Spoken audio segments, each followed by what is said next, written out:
Didn't Ohio State have like a 2-touchdown lead late in the, what happened there? Oh man, Chip Patterson, CBSSports.com, Cover 3 podcast. All right, let me ask you this question.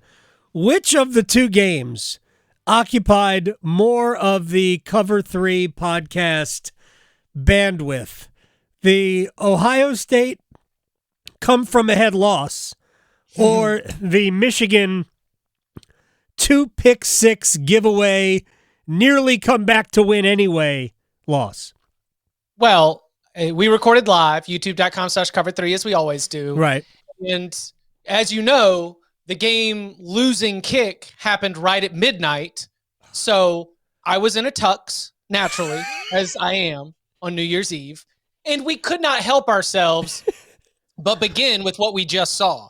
Now, there was plenty of time dedicated to, and this is one of the things that I love, is we were actually able to pick out a lot of the X's and O's battle, because one of the things that happens in the college football playoff is, these teams are really, really good, and they have a lot of time to prepare for each other. And things like Michigan's desperation with trying to run the Philly special, things with Michigan's defense kind of tipping its hand that it realized it was outmatched on the perimeter. What TCU did to be able to get those winning plays, because the pick sixes in a 6-point win, it is easy to point to that. Right. And I do think it is very, very significant. But at the same time, it's the flow of the game, because one thing that happened in this contest is that TCU is very comfortable in these games with large swings back and forth, because it's what TCU has done the entire season. Mm-hmm. I think that it was about Michigan getting out of its comfort zone.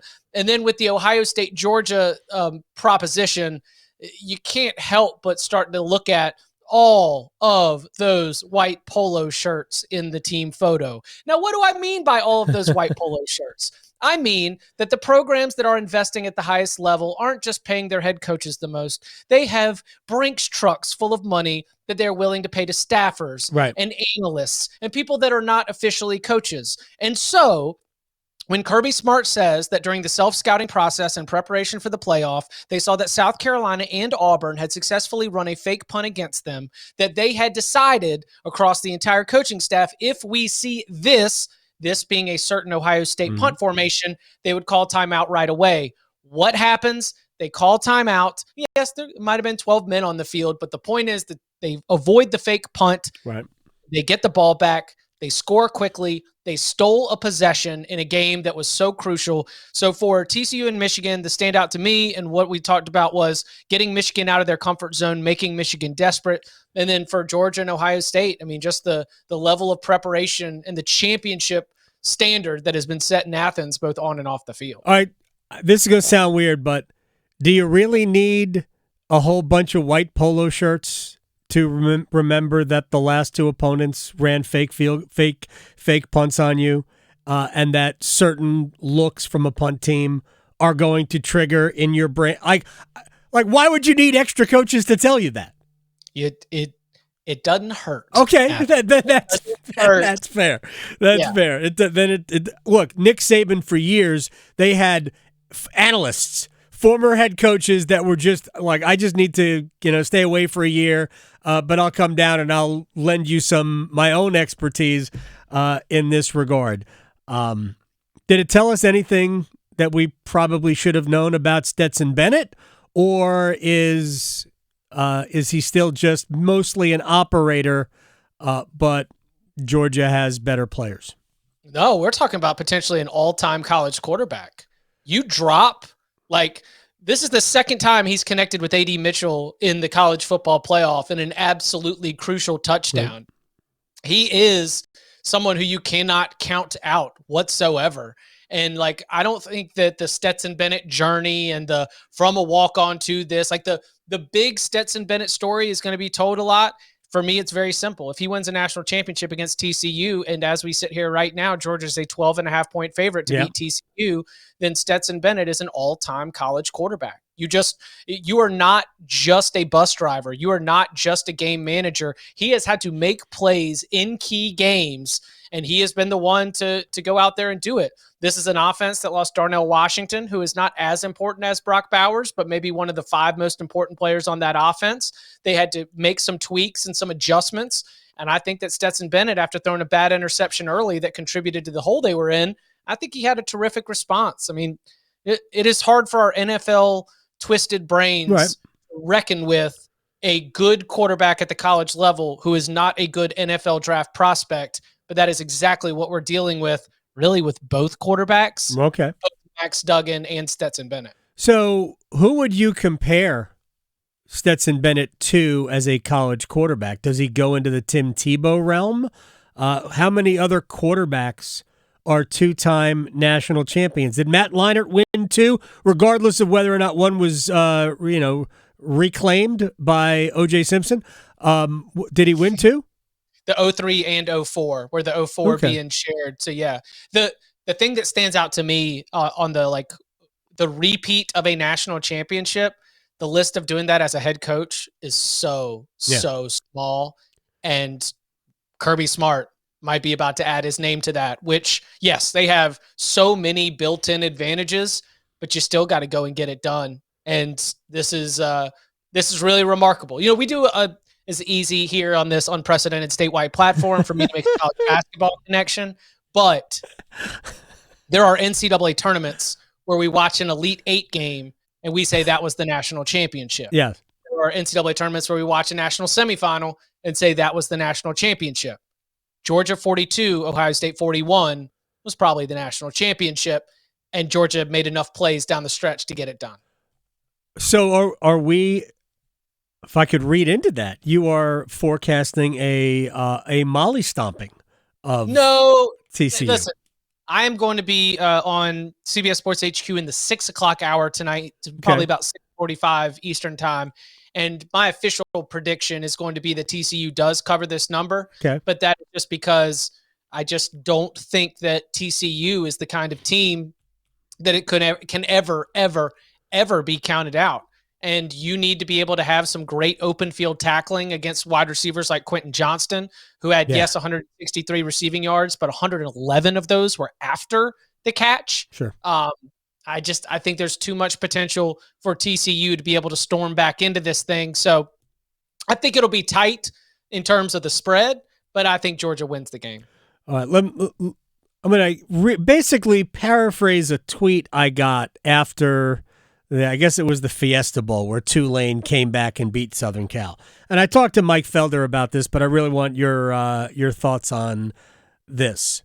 The tweet basically said after the Tulane win was that, and I think I got it in all caps, this is going to happen all the time now that we have playoff expansion. Cinderella is coming to college football, blah, blah, blah, blah, blah.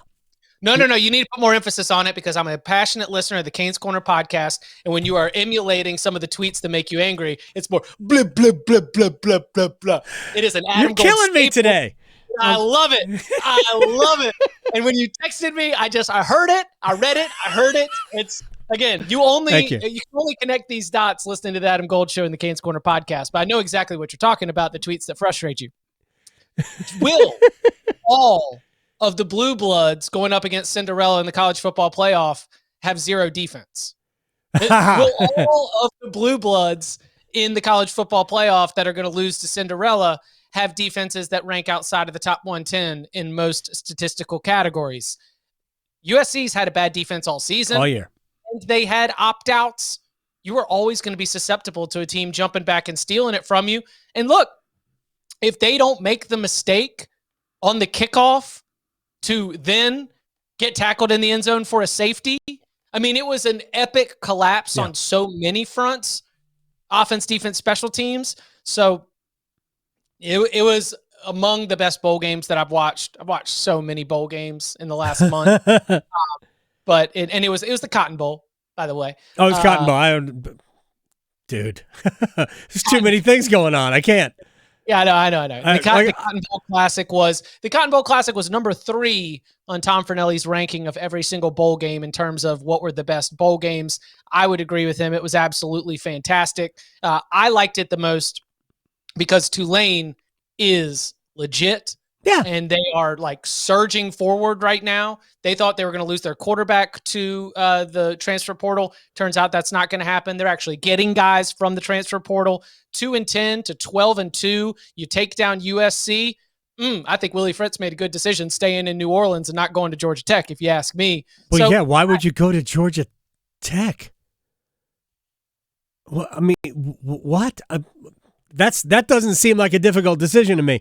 Let me ask you a quick question about Tulane then, because we're still a year away from going to 12. Mm-hmm. So is Tulane somebody that needs to be paid attention to at the start of the season in terms of their non-conference schedule, that they could group of 5, because they're not part of the Big 12 exodus, as a group of 5 school, could they be part of a college football playoff next year? If they hadn't blown it to Southern Miss, we might have been talking about that at least heading into the UCF game. They lost to UCF in the regular season, beat them in the American Athletic Conference Championship game, but this Tulane team beat the Big 12 champions in Manhattan. Okay. They beat Kansas State. That's as good of a beating the Big 12 champion is a pretty daggum good non-conference win. That would have gotten them to like number 6 in the poll. But I think that Tulane's issue would be more along the lines of, Cincinnati's no longer a group of 5 team. So, you're going to be dealing with a reworked Big 12 that may or may not produce a college football playoff contender. Oregon, Washington, USC, UCLA are giving the Pac-12 more respect at that level. It's just, I think that Cincinnati benefited as much from its own success under Luke Fickell as it did from the woes that the Big 12 and the Pac-12 were undergoing. Okay. Got that. That's fair. All right. Well, we're going to take a break. We come back. And I referenced this earlier.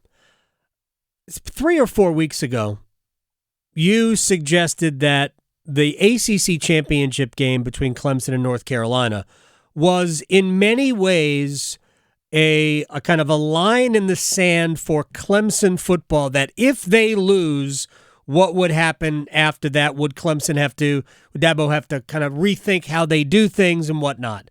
Well, they won that game, but they were absolutely second best to Tennessee in the Orange Bowl. So we'll talk about Clemson in that exact same realm, and I also want to talk about the 4 in-state schools before we get out of here. Chip Patterson is here. It is Wednesday, which means it's my favorite day of the week. Next. Disappointed that you're not wearing a tuxedo today, but I appreciate you keeping it casual for us on a Wednesday. I trust you had a good holiday. Yeah. Okay. It was a good holiday. I mean, it's cold. New Year's Eve was a college football Saturday. Yes, that's true.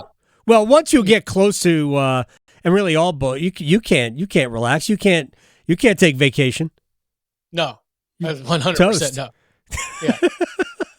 No, and this and this week is about trying to steady things. We get everybody at home back on a little bit of a routine, and then just peace out. So head to Los Angeles for the national championship game. So yeah, our ship will be rewrited come mid-January. Right. And then we'll be.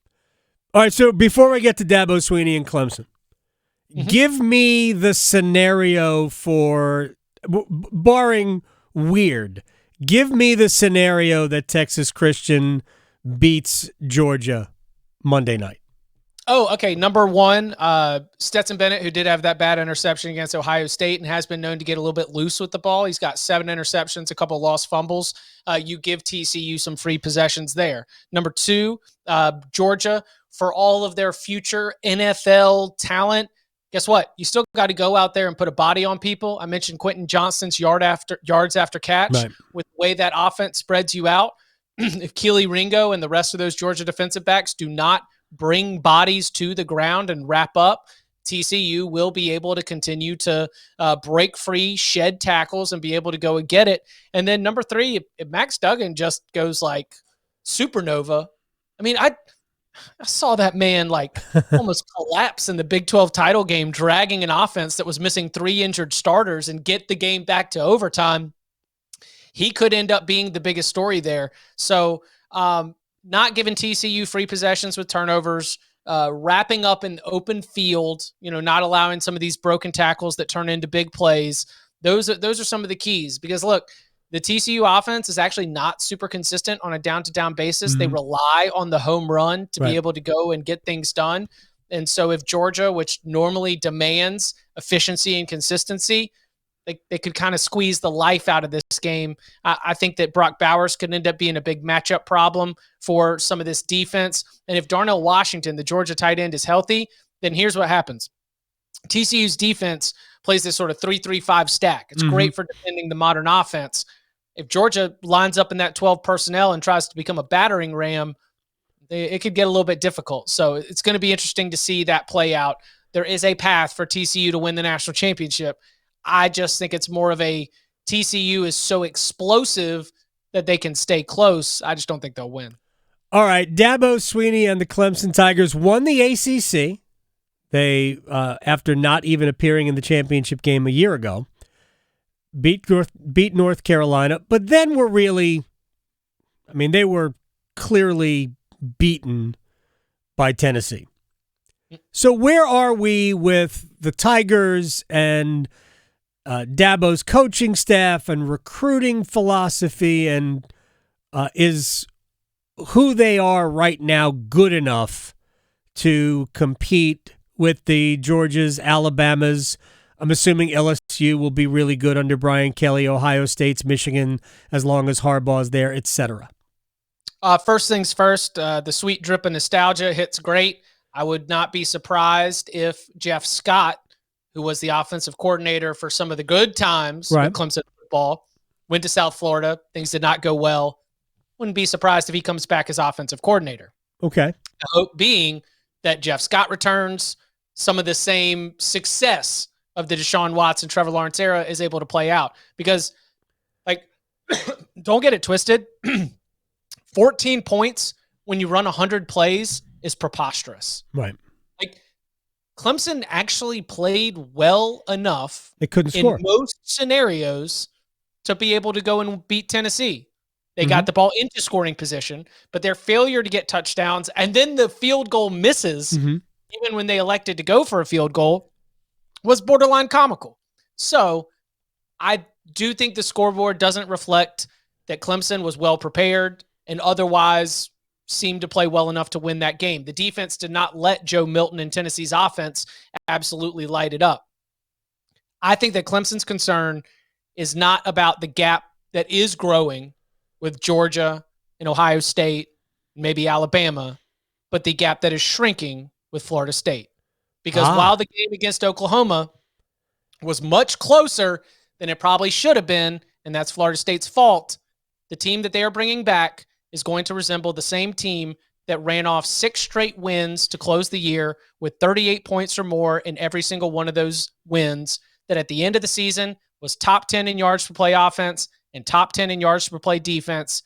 Florida State is coming for the crown. That is of the more utmost concern if I'm a Clemson fan. Well, in my opinion, though, that's good for Clemson, not bad for Clemson. In the short term, bad for Clemson, but in the long term, good for Clemson. Because then beating Florida State and winning the ACC actually means something. Well, that's in terms of the data points and all of that, yes. But a good Florida State team, a great Florida State team, and I'm not even saying it's going to be what Bobby Bowden had created in the 80s, but a Florida State team that is a national power is good for Clemson because it forces you to be better.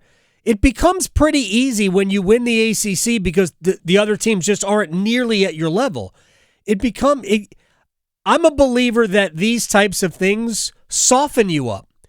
I know the data tells me otherwise, or I've been told otherwise by national writers.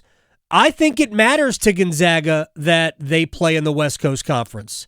I believe if you're not forced every single night for the most part to bring it because you can get away with your C game and easily win most times, I think it puts you in a position where you can't always respond. You haven't been in enough of those situations. I know Gonzaga plays a much better schedule than everybody else. I get it. And I get that there's a couple of teams in their league that are really good. But I think that there's only a couple I think impacts them negatively when they get into spots like the game against Baylor in the national championship, and they have no answers because they haven't been in that spot before.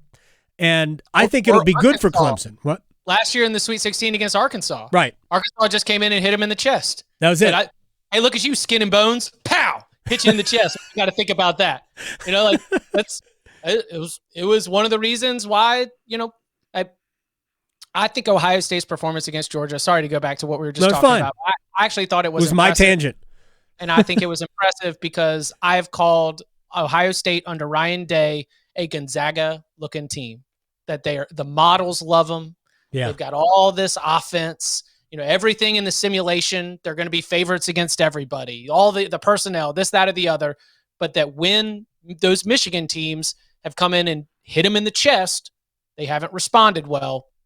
I thought Ohio State, going up against one of the most physical teams in the country, at least handled itself accordingly. It's just unfortunate they had a North Carolina kicker on the roster to go out there to try to kick the game-winning touch. Speaking of kickers, I love almost everything about Dabo. I mean, there are things about him, the whole NIL garbage from a couple of weeks ago. That's just the most gigantic eye roll ever. Nah, I liked it, but I just like the performance of it. Yeah, I could just see that, like the way he fixes his face. He was working on it. Waits for a minute. Oh, he practiced that. That was not off the cuff. He practiced that. Yes. But BT Potter's not trying to miss field goals, dude. Why are we yelling at kickers? He loves to do that. I remember watching him yelling at the punter. Yeah. When Clemson beat Carolina the first time in the ACC championship game. Why are we yelling at kickers?